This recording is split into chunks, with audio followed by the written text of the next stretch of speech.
Dalam menghadapi event kualifikasi Piala Asia U23, Coach Shin pada akhirnya membagi dua tim antara timnas senior dan U23. Nah, di U23 sendiri, selain memanggil nama-nama pemain terbaik dari Liga 1, Coach Shin juga memasukkan nama-nama pemain keturunan dan juga board. Dan benar saja, keberadaan Ivar Jenner, Rafael Streit, Elkan Bagot, Pratama Arhan, dan Marcelino Ferdinand pada akhirnya membawa warna tersendiri dalam permainan timnas Indonesia. Tanya itu, keberadaan mereka juga mampu membuat permainan dari para pemain di Liga 1 menjadi terangkat. Sesuatu yang jelas membuktikan kalau emang kualitas aboard gak bisa bohong.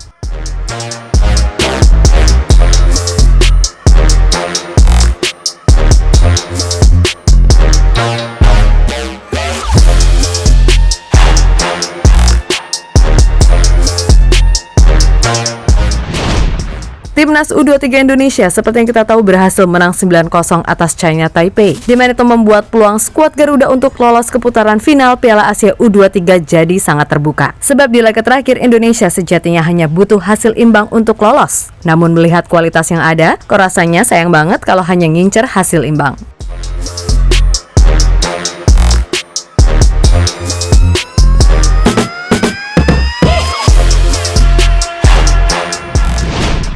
Yap, di ajang kualifikasi ini, Coach Shin secara mantap memanggil para pemain aboard, seperti Ivar Jenner dan Rafael Streit yang main di Belanda, lalu Arhan di Jepang, serta Marcelino di Belgia. Keberadaan mereka tentu saja diharapkan mampu membuat sistem yang diterapkan oleh Coach Shin berjalan efektif. Dan itu terbukti kok, dilihat dari statistik pun, Indonesia unggul telak, mulai dari ball position sampai jumlah peluang.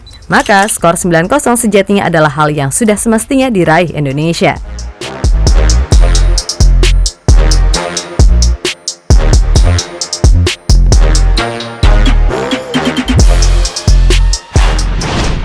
Nah, terkhusus buat para pemain aboard, mereka semua tampil begitu luar biasa. Ivar Jenner misalnya, di mana pemain FC Utrecht itu mampu jadi metronom lini tengah yang sempurna. Visinya benar-benar luar biasa dibarengi dengan ketenangan yang dimiliki.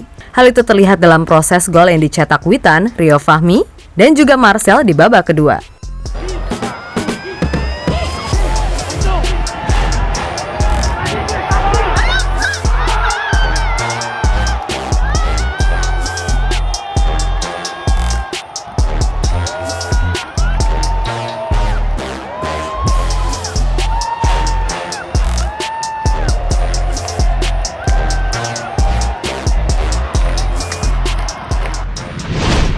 Kemudian Rafael Streit, pemain yang main di ADO Den Haag itu, mampu menunjukkan kelasnya sebagai winger handal. Meskipun gagal penalti di menit akhir, namun satu golnya melalui aksi individu membuktikan dirinya emang penyerang modern yang punya masa depan indah buat Indonesia.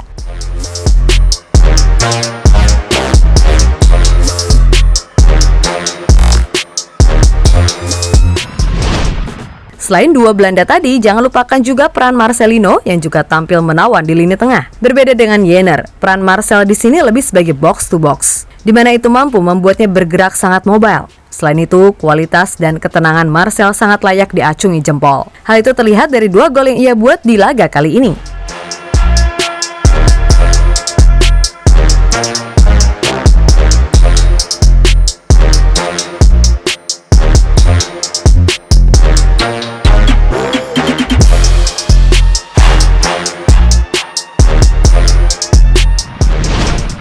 Berikutnya ada Elkan Bagot. Sungguh Indonesia sangat beruntung bisa memiliki pemain yang satu ini. Sebab makin kesini penampilan Elkan ini makin tenang dan pembacaan permainannya juga meningkat drastis. Dan di laga ini Elkan pun turut menyumbangkan satu gol lewat sundulannya. Pun dengan Arhan, sang pengantin anyar ini mampu main cakep di sisi kiri pertahanan Indonesia. Berulang kali Arhan berhasil menunjukkan kalau level Liga Jepang emang tinggi. Sehingga walaupun di sana Arhan jarang main, namun tetap saja kemampuan Arhan jelas meningkat. Dan penampilan apiknya itu ditutup lewat sebuah no-look goal yang memastikan kemenangan 9-0 Indonesia.